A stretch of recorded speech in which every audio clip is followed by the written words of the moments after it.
تسكنه أرضك طوعا وتمتع فيها طويلا.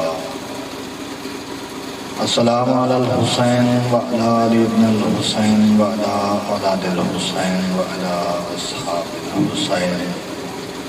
يا رب الحسين بحق الحسين اشف صدر الحسين بظهور حجت قائم آل محمد. صلوات پڑھیے بابا سے بلند.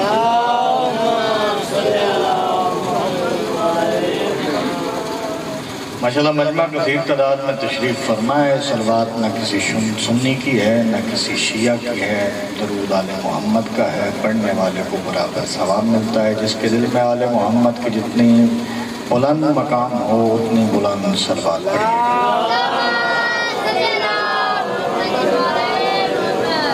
بسم اللہ الرحمن الرحیم. الحمدللہ رب العالمین والصلاة والسلام علی رسولہ الکریم وآلہ الطیبین الطاہرین المعصومین المنتجبین المنتخبین المظلومین ولعنۃ اللہ علی اعدائہم ملعونین اجمعین من یومنا ھذا الی یوم الدین. اما بعد، قال رسول اللہ صلی اللہ علیہ وآلہ وسلم الحسین منی وانا من الحسین. صلوات کو آواز بلند پڑھیے گا.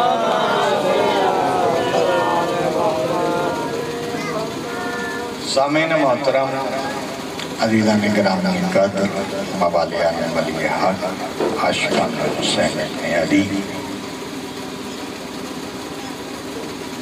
یہ صاحب حسین بادشاہ کی ہے. میں آپ کا ایک لمحہ بھی ضائع نہیں کرنے والا، نہ مجھے اپنا وقت ضائع کرنا ہے نہ اپنے عزیزوں کا. تھوڑا سا پیغام پہنچانا چاہتا ہوں. کافی دیر سے میں آپ کے چہروں کی زیارت کر رہا ہوں، بیٹھ کے آپ کو سن رہا ہوں، باقی پڑھ رہے ہیں، آپ کو دیکھ رہا ہوں. ایک بات یاد رکھیے گا، یہ جو صف میرے بھائی نے بچھائی ہے، یہ جسے مجلس حسین کا نام دیا جاتا ہے، یہ کوئی عام جگہ نہیں ہے.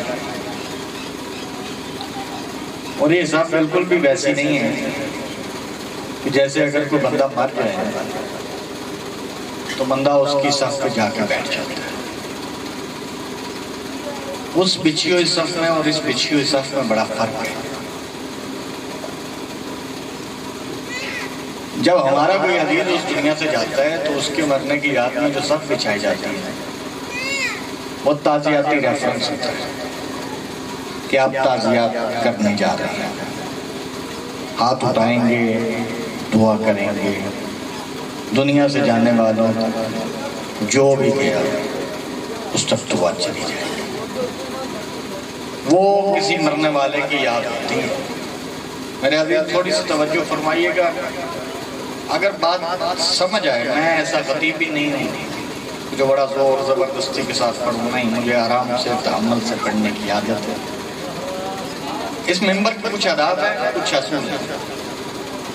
اس پہ آنے کا مقصد یہ ہے کہ جو پیغام اللہ اور آل محمد کی طرف سے آئے وہ آگے دیا جائے. مقصد یہ ہے، یعنی جو بندہ صاحب منبر ہے، وہ ذاکر ہے، وہ خطیب ہے، اس کا یہاں آنے کا کوئی مقصد ہے. اور اکثر بندے مقصد بھول کے صرف آواز سبحان اللہ کے چکر میں پڑ جاتے ہیں. دور حاضر کے حالات میں میں اس طرف نہیں جانا چاہتا ہوں. میں صرف مقصد بیان کرنا چاہتا ہوں. اگر مقصد پہنچے، بات پہنچے، تو پھر آل محمد سے خیرات مانگے. یہ جو صف ہوتی ہے نا، یہ جو حسین بادشاہ کی مجلس ہے، یہ کوئی عام جگہ نہیں. یہ حسین بادشاہ کا ذکر ہے. اور اس ذکر میں آپ ویسے نہیں بیٹھ سکتے جیسے کسی مرنے والے کی یاد میں جا کے کسی صف پہ بیٹھ جائیں. نہ، ایسا بالکل بھی نہیں ہے. میں نے آج حسین دونوں صف الگ الگ کر کے سمجھانے لگا ہوں. اگر بات سمجھ میں آ جائے تو پھر آپ اٹھا کے آل محمد سے خیرات مانگیے گا. مجھ خطیب کو یا ذاکر کو شاباش دینے کی ضرورت نہیں ہے. لیکن میں فرق سمجھانے لگا ہوں. جو صف کسی مرنے والے کی یاد میں بچھائے، اس پہ جا کے جب آپ بیٹھتے ہیں تو وہ تعزیات کے لیے جاتے ہیں. لیکن جب حسین بادشاہ کی صف پہ آتے ہیں تو یہاں پہ خیرات لینے کے لیے آتے ہیں، کیونکہ ان دونوں صفوں میں بڑا فرق ہے. پتہ ہے کیا فرق ہے؟ یہ حسین بادشاہ کی صف وہ صف ہے، یہ مرنے والے کی یاد میں تو بچھائی نہیں گئی ہے، یہ اس کی یاد میں بچھائی گئی ہے کہ جس نے اپنی ساری رگیں کٹ جانے کے بعد سینا کی نوک پہ قرآن پڑھ کے دنیا کو سمجھایا تھا کہ اللہ اس طرح زندہ ہے. جی ہیں، سلامت رہیں. اپنی ساری رگیں کٹ جانے کے بعد سینا کی نوک پہ قرآن پڑھ کے لوگوں کو سمجھایا کہ بغیر بدن کے اگر بولا جائے تو ایسے بولا جا سکتا ہے. اور چلے میں تھوڑے سی جو بندے اور پریشان ہیں میں ان کی پریشانی ختم کروں. جب بندہ مکے میں جاتا ہے تو کس لیے جاتا ہے؟ حج کرتا ہے تو کس لیے جاتا ہے؟ حج کرنے کے لیے حاجی اسی لیے بنتا ہے کہ وہ اللہ کے گھر جائے اور اللہ کے گھر جا کے خیرات اس کے دل میں جو سوال کرتے ہیں، اگر اسے اولاد چاہیے تو وہ بھی وہاں جا کے دعا کرتا ہے، اگر اسے رزق چاہیے تو وہ بھی، جو بندے کی خواہش ہے وہ اللہ کے گھر میں جا کے بندہ دعا کرتا ہے کہ مل جائے. اور حسین بادشاہ نے یہی تو کربلا میں فرق سمجھایا ہے. کربلا کیا ہے؟ کربلا یہ ہے کہ جہاں خود فرشتے حسین سے مانگنے آتے ہیں. بھائی توجہ. اور پھر جہاں جہاں کربلا کے وارث کا ذکر ہوتا ہے وہ جگہ جنت سے کم نہیں ہے. اور جب بندہ جنت میں بیٹھ جائے، کربلا کے وارث کے ذکر میں بیٹھ جائے، تو پھر اس کا مقصد یہ ہوا کہ یہاں بھی آکے کچھ نہ کچھ تو مانگنا ہے نا. کوئی اولاد مانگتا ہے، کوئی بیٹے مانگتا ہے، کوئی رزق مانگتا ہے، کوئی گاڑی مانگتا ہے. ہر بندے کے دل میں جو حاجت ہے وہ آکے مانگتا ہے. لیکن نیاز حسین تھوڑا سا جاگے گا، اس کے بعد میں اگلی بات مجالس کی تمام کرنا شروع کروں گا. نیاز حسین تھوڑا سا جاگے گا. جب آ جاتے ہیں نا بندے تو مقصد صرف مانگنا ہوتا ہے. بیٹھ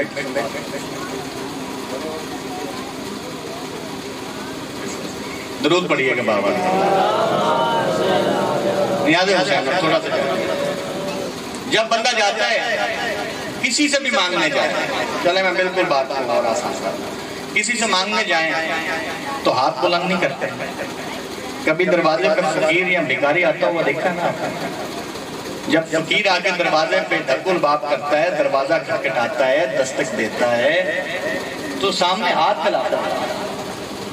اور ذاکر صاحب جب وہ ہاتھ پھیلاتا ہے تو اس کا مقصد یہ ہے کہ ہمیں دیں. اور نیاز حسین یاد رکھیے گا، جو بندہ اپنا ہاتھ نہ بلند کرے پھر وہ بندہ جانے حسین بادشاہ جانے. آپ یہاں پہ حسین بادشاہ کے دربار میں آئے ہیں، اور جب حسین بادشاہ کے دربار میں بندہ آ کے بیٹھ کے اپنے ہاتھ نہیں نہ اٹھاتا ہے تو پھر وہ ساری زندگی پریشان رہتا ہے. یعنی کہ حسین تھوڑا سا جاگنا، یہاں پہ ہاتھ اٹھاؤ، یہاں پہ مانگو. اور یاد رکھنا جب حسین بادشاہ کے دربار پہ بندہ مانگنے آ جائے نا، پھر حسین بادشاہ اس بندے کو کسی غیر کے دروازے پہ مانگنے نہیں دیتے.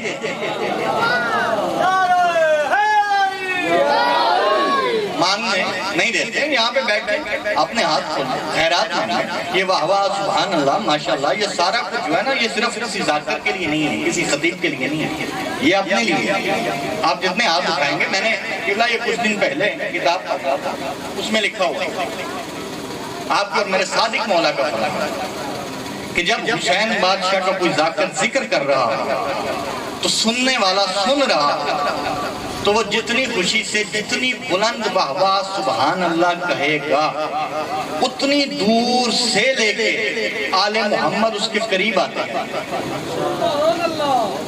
جی ہیں سلامت رہیں. اور میں نے کہا الحسین منی و انا من الحسین. مجلس کا آغاز کرتے ہیں اور دیکھتے ہیں کتنے بندے ہیں جو اس حدیث سے واقف بھی ہیں اور پھر بیدار نہیں ہوتا. یہ حدیث تو ہر بچے کو پتہ ہے. نبیوں کے سلطان نے فرمایا الحسین منی و انا من الحسین. حسین مجھ سے ہے، میں حسین سے ہوں.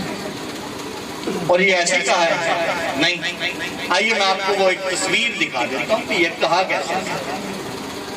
نبیوں کے سلطان مسجد نبوی میں منبر پہ تشریف فرمائے اور منبر پہ بیٹھ کے نماز کے بعد تسبیح پڑھتے ہیں. میں اور آسان لفظ جتنے آسان ہو سکے میں اتنے آسان کر کے آپ کے سامنے تسبیح پڑھ رہے ہیں.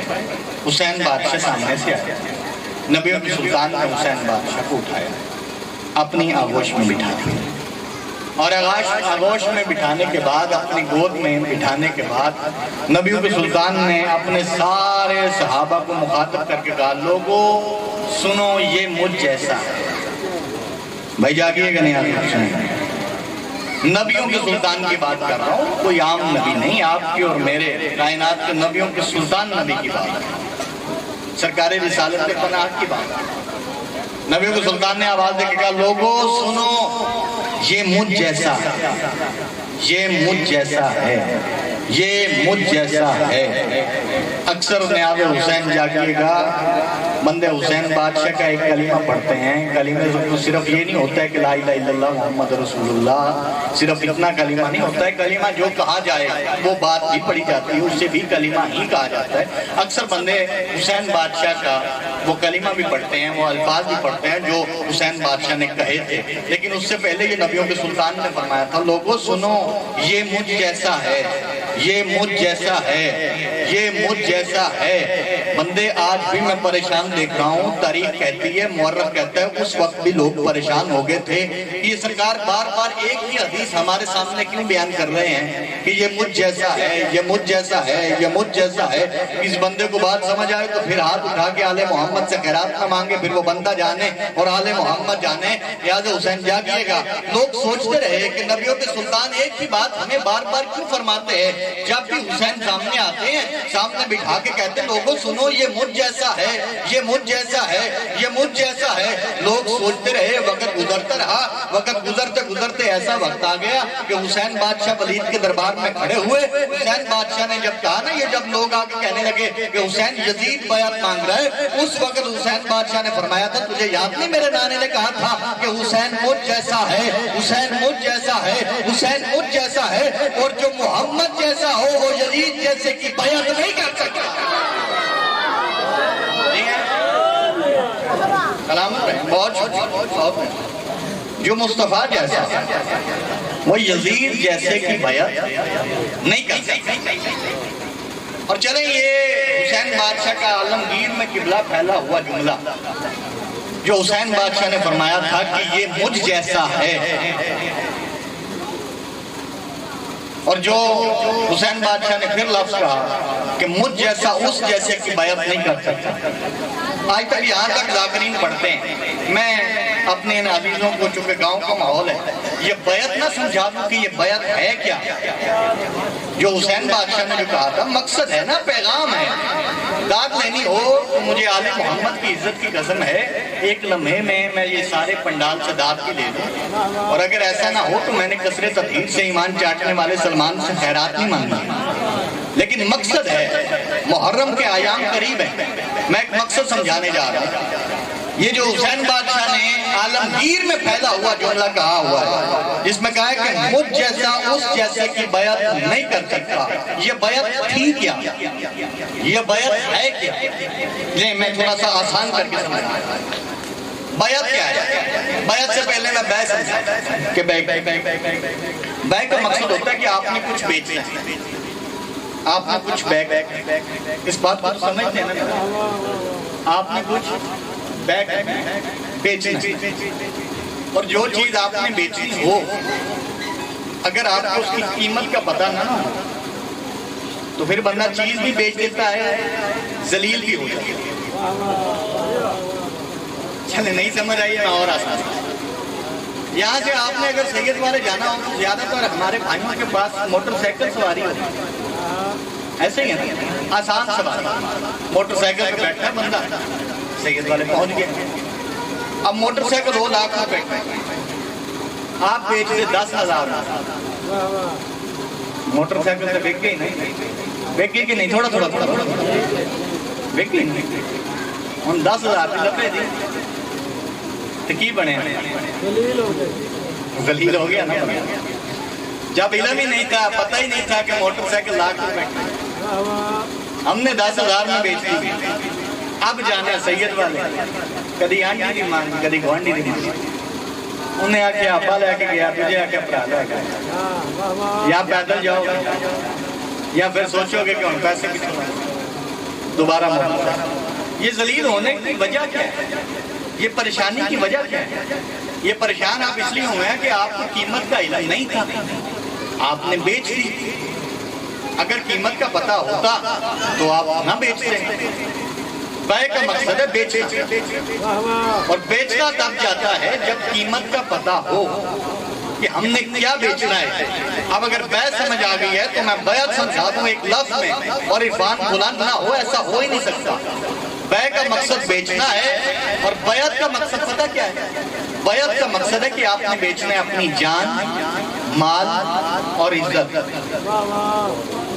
بے صرف بیچنا ہے، بیعت میں صرف نہیں، کچھ بیچنے کی بات نہیں ہے۔ بیعت میں ہے آپ نے اپنی جان بھی بیچنی ہے، آپ نے اپنا مال بھی بیچنا ہے، آپ نے اپنی عزت بھی بیچنی ہے۔ مشکل بات ہے، دو چار بندے سمجھ گئے تو میں سمجھوں گا کہ میری بات پہنچی ہے، لیکن یاد رکھیے گا کہ جب بندہ اپنی جان، مال اور عزت بیچنے چلے نا تو کم از کم اس کے ہاتھوں قبلہ ضرور بیچے جو خود عزت دار ہو۔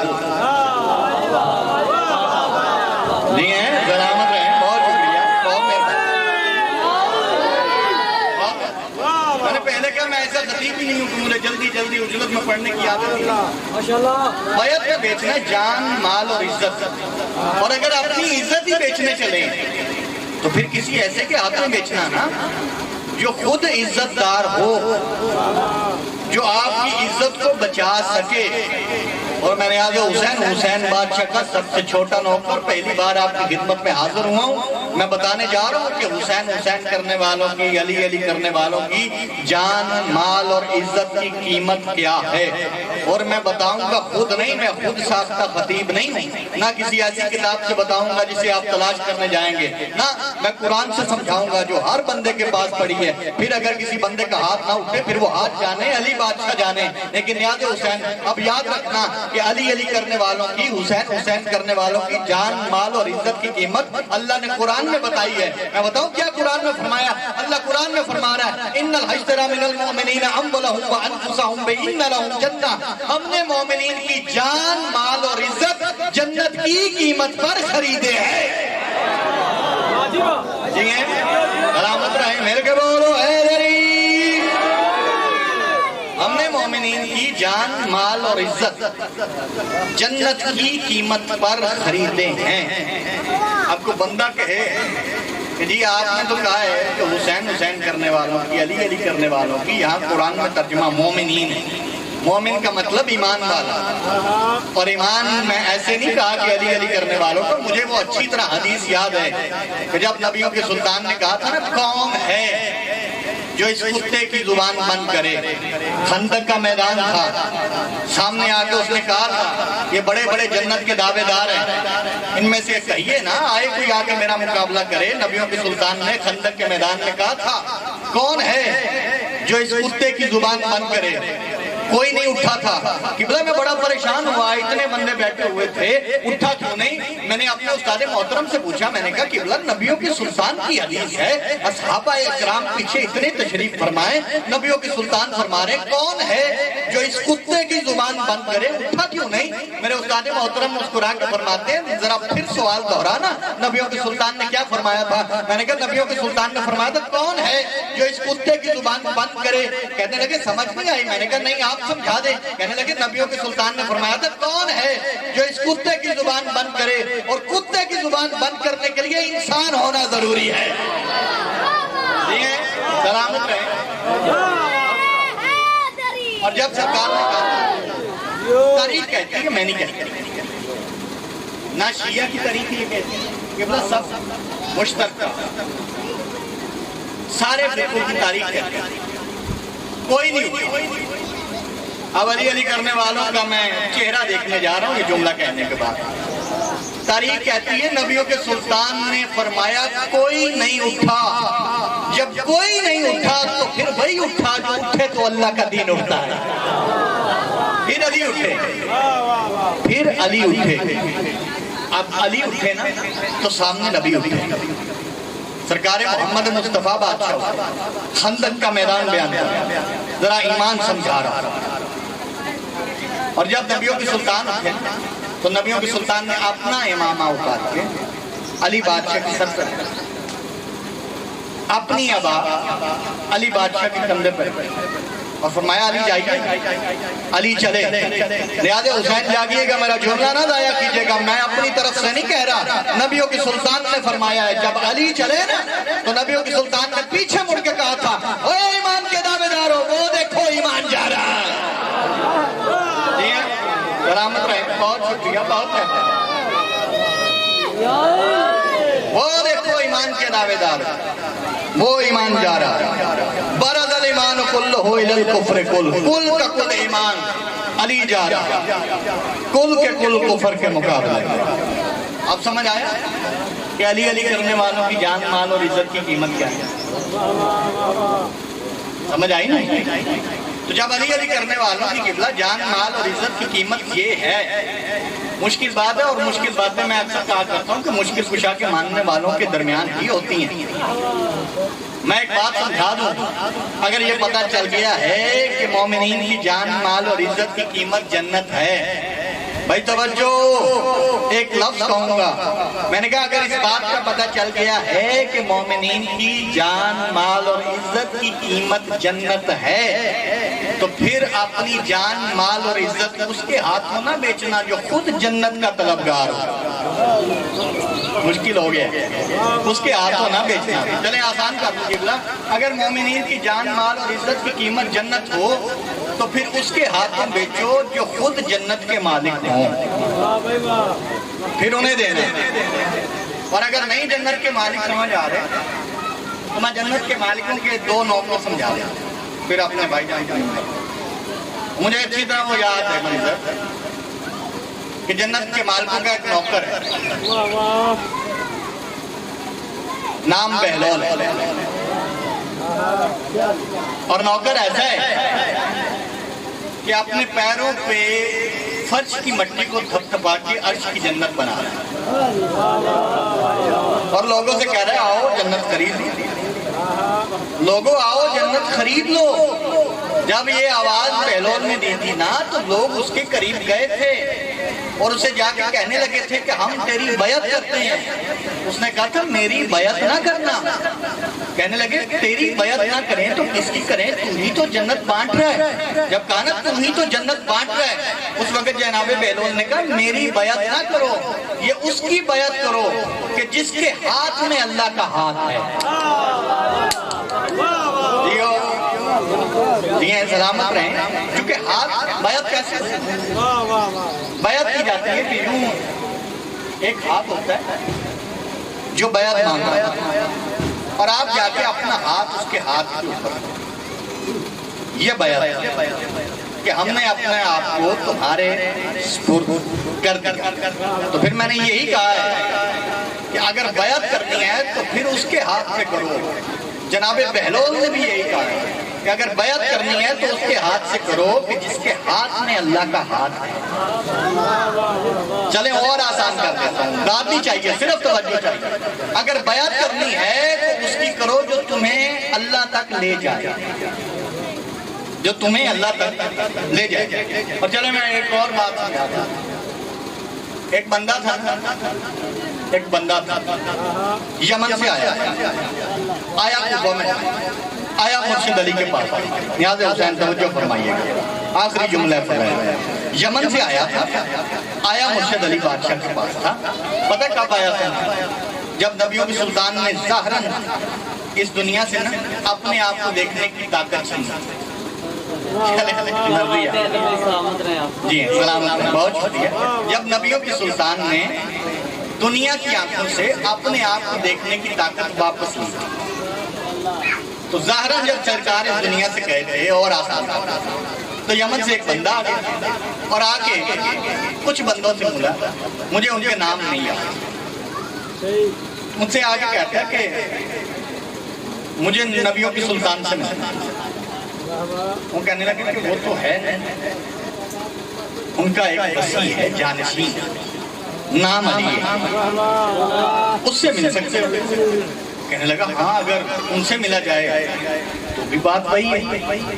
وہ آپ کے اور میرے مرشد علی کے پاس اور آگے کہنے لگا کہ سرکار مجھے اس دین اسلام سے بڑی محبت ہے، میں آپ کے نبی کا کلمہ پڑھتا ہوں، میں آپ کے نبی کا کلمہ پڑھتا ہوں، اور آپ کے نبی کا کلمہ پڑھنے کی وجہ سے مجھے میرے باپ نے گھر سے نکال دیا۔ بھائی توجہ، نیاز حسین، آپ کے نبی کا کلمہ پڑھنے سے، میرے نبی کا کلمہ پڑھنے کی وجہ سے میرے باپ نے مجھے گھر سے باہر نکال دیا۔ نبی سلطان نے فرمایا، تو جب یہ کہا علی بادشاہ کہتے تو کہنے لگا سرکار آپ وہ مر گئے۔ سرکار نے فرمایا تو کہنے لگا کہ آپ وہ جب مر ہی گیا ہے تو میں اس کا ایک بیٹا ہوں، اس کا بہت بڑا خزانہ تھا، وہ خزانہ کہیں چھپا گیا۔ مرشد علی نے فرمایا تو کہنے لگا سرکار کیونکہ آپ سے محبت کی ہے، آپ کے نبی سے محبت کی ہے، آپ میرے بھی نبی ہیں، تو پھر وہ میرا خزانہ میرے باپ کا جو ہے وہ تو مجھے واپس ملنا چاہیے نا۔ سرکار کہتے ہیں مل جائیں گے۔ کہنے لگا کیسے ملے گا؟ لیکن تمہارا باپ بتائے گا۔ بھائی توجہ نہیں، آزاد حسین کہنے لگے تمہارا باپ بتائے گا۔ کہنے لگا وہ تو مر گیا۔ علی بادشاہ کہتے پھر کیا ہوا؟ تمہیں بتانے کے لیے اٹھے گا پھر مر جائے گا،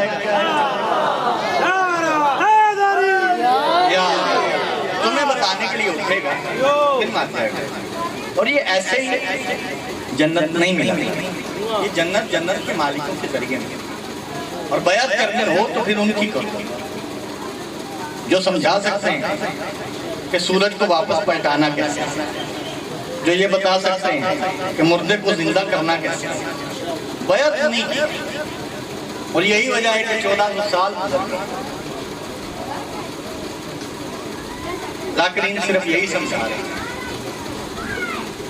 کہ صراط مستقیم کیا ہے، سیدھا راستہ کیا ہے، صراط مستقیم پہ کیسے رہتے ہیں، صراط مستقیم کون ہے؟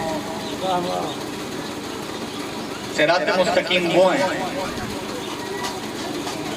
کہ جنہوں نے اللہ کا دین بچانے کے لیے اپنا پورا گھر کربلا میں قربان کر دیا۔ اجرکم من اللہ یاسر سے میں سید ہوں نسبتاً سید، ایک دعا کرنا چاہتا ہوں میرے بعد مسائب بہت بڑا پہاڑ ہے، مسائب پڑھیں گے، جھولی اٹھا کر اللہ کرے جب بندہ اس دنیا میں آئے تو اس کو اپنا گھر نصیب، جب اس دنیا سے جائے تو اس کو اپنی قبر نصیب۔ ہر بندے نے آمین نہیں اونچی کہا، چلے آمین نہیں کہا تو ایک سوال کر لینا کہ یہ ایسی بات آپ نے کہا، میں نے پتہ یہ کیوں کہا ہے، میں نے اس لیے کہا ہے کہ جب جو بندہ آئے تو اس کو گھر نصیب ہو، جب جائے تو قبر نصیب ہو۔ یہ کہنے کی وجہ یہ ہے کہ واحد شہید ہے حسین کا علی اصغر، جو دنیا میں آیا تو گھر نہیں تھا، جو دنیا سے گیا تو قبر بن تھا۔ اجرکم من اللہ یا سیدہ، اجرکم من اللہ یا سیدہ۔ میری طرف دیکھیں، دو لمحے عبادت عزادارو جو حسین بادشاہ کے ساتھ بیٹھے ہوئے، تاریخ لکھتی ہے 11 12 یا 13 کربلا کے نزدیک سے نہیں، کربلا کے دور سے ایک قافلہ آیا، اور وہ قافلہ جو تھا نا وہ عیسائیوں کا قافلہ تھا۔ میری طرف توجہ کرنا نیاز حسین، دو لمحے اللہ کرے ہر بندے کی عبادت، ہمارے پاس تو لفظ ہے نا، وہ لفظ آپ تک پہنچانا، جس کے دل میں قبر حسین ہو وہ آئے خود ہی کر دے۔ میں نے کہا کہ وہ قافلہ عیسائیوں کا قافلہ تھا، کربلا کے قریب سے نہیں، کربلا کے دور سے گزر رہا تھا، اور جو اس قافلے کا سالار تھا نا وہ خوشبو کا بہت بڑا تھا۔ اپنے سارے قافلے کو روک کے کہتے ہیں میں نے بڑی بڑی خوشبو کی تجارت کی ہے، بڑی بڑی خوشبو میں نے محسوس کی، لیکن جو خوشبو میں آج محسوس کر رہا ہوں ایسی خوشبو میں نے آج تک محسوس نہیں کی۔ آؤ سارے چل کے دیکھتے ہیں کہ یہ خوشبو کہاں سے آ رہی ہے۔ علامہ دربندی یہ کہتے ہیں کہ یہ عیسائیوں کا قافلہ نہ چلتا چلتا وہاں آ گیا جہاں پہ ایک کٹی اور لٹی ہوئی لاش پڑی تھی۔ اجرکم من اللہ یا سیدہ، جو نہیں سمجھ سکے ہیں میں انہیں سمجھاؤں گا، وہ عبادت میں شامل ہیں۔ تھا عیسائی، اس کی معرفت دیکھنا، تھا عیسائی، لاش تو دیکھ کے نا اپنے سارے قافلے کو اکٹھے کر کے کہتا ہے وہ نہ ہو، یا یہ کوئی نبی مارا گیا ہے یا یہ کوئی ولی مارا گیا ہے۔ اجرکم من اللہ یا سلام، اجرکم من اللہ یا سلام۔ حسین بادشاہ کی پاک اماں ہر اس آواز پہ رحم کریں جو حسین کے مصائب میں ہائے کر کے بلند کرتی ہے۔ کہتا ہے یا یہ کوئی نبی مارا گیا ہے یا یہ کوئی ولی مارا گیا ہے، چلو آؤ سارے مل کے اس اللہ راسی کی قبر بنا دیں۔ عزادارو قریب تھا کہ یہ حسین بادشاہ کے بدن کو مس کرتے ہیں کہ بنو اسد کے قبیلے کے لوگ کربلا میں آئے اور آگے نا اس سارے قافلے کو کہتے ہیں کون ہو تم؟ کہنے لگے ہم عیسائی ہیں۔ کہتے ہیں اگر تم عیسائی ہو نا، اب مر جانے والی بات ہے، جو اپنے آپ کو مسلمان سمجھتا ہے نا وہ اس بات کو سمجھے، ہائے واجب کر کے کرنا ہے۔ یہ سارے بنو اسد کے قبیلے کے لوگ آئے، آ کے کہتے ہیں ان عیسائیوں سے کون ہو تم؟ کہنے لگے ہم عیسائی ہیں۔ جب انہوں نے کہا نا ہم عیسائی ہیں تو یہ سارے کہتے ہیں پھر تم اس کی لاش کو ہاتھ نہیں لگا سکتے۔ جب کہا نا تم اس کی لاش کو ہاتھ نہیں لگا سکتے، اس وقت انہوں نے کہا کیوں لاش کو ہاتھ نہیں لگا سکتے؟ اس وقت یہ کہتے ہیں کہ یہ ہمارے محمد نبی کا بیٹا ہے۔ اجرکم من اللہ یا سیدہ۔ جب کہا نا یہ ہمارے محمد نبی کا بیٹا ہے، اس وقت وہ عیسائی 15 قدم پیچھے آ کر کہتا ہے کہ اگر یہ تمہارے نبی کا بیٹا ہے تو اسے مارا کس نے؟ اجرکم من اللہ یا سیدہ۔ شیعہ سنی سارے یہاں پہ تشریف فرماؤ، یہ میری بات سننا۔ تھا عیسائی، کربلا کے میدان میں حسین بادشاہ کا لاشا دیکھ کے مسلمانوں سے پوچھ رہا ہے کہ اگر یہ تمہارے نبی کا بیٹا ہے تو اسے مارا کس نے؟ کہنے لگے یہ ہم سے سوال نہ کر، بس تو اس کی لاش کو ہاتھ نہیں لگا سکتا۔ عزادارو قریب تھا کہ یہ دونوں لشکر نا آپس میں جنگ کرتے، امامت کے ذریعے سے سید سجاد تشریف لائے، آگے کہتے میرے بابا کے قریب اب لڑنا نہ، میرا بابا بڑا غریب ہے، میرا بابا بڑا مظلوم ہے، اب میرے بابا کے قریب نہ لڑو۔ یہ عیسائی ہاتھ باندھ کے کہتے ہیں سرکار ہم لڑنے نہیں آئے، ہم تو آپ کے بابے کی لاش کو دفن کرنے آئے ہیں۔ یہ کہتے ہیں دفن نہیں کر سکتے۔ وہ کہتے ہیں جب کہا نا تو سید سجاد بادشاہ کہتے ہیں اگر میرے بابے کی لاش کو ہاتھ لگانا ہے تو پہلے میرے نانے نبی کا کلمہ پڑھتا ہے۔ ایک عیسائی نے نا عزادارو آ کے سید سجاد کے قدموں پہ اپنے ہاتھ بھی رکھے اور آپ کے اور میرے نبی کا کلمہ بھی پڑھا۔ جب کلمہ پڑھ کے یہ دونوں قبیلے، آپ میری بات سمجھنا جس سے میں نے آغاز کیا تھا، میں نے کہا اللہ کرے جو دنیا میں آئے اس کو گھر نصیب ہو، جو دنیا سے جائے اس کو قبر نصیب ہو۔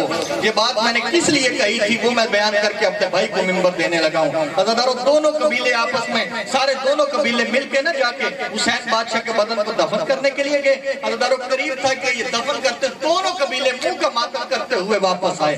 ایک بندے کا ہاتھ سید سجاد پکڑ کے کہتے ہیں ماتم کیوں کر رہے ہو؟ کہتے ایک مسئلہ پوچھنے آئے ہیں۔ سرکار کہتے کون سا مسئلہ پوچھنا ہے؟ کہتے مسئلہ صرف اتنا پوچھنا ہے کہ آپ کے بابا کے سینے پہ ایک چھوٹا سا گوشت کا ٹکڑا ہے، بتائیے وہ ساتھ رکھنا ہے کہ الگ کرنا ہے؟ اس وقت سید سجاد کہتے وہ گوشت کا ٹکڑا نہیں، وہ میرا بھائی علی اصغر ہے۔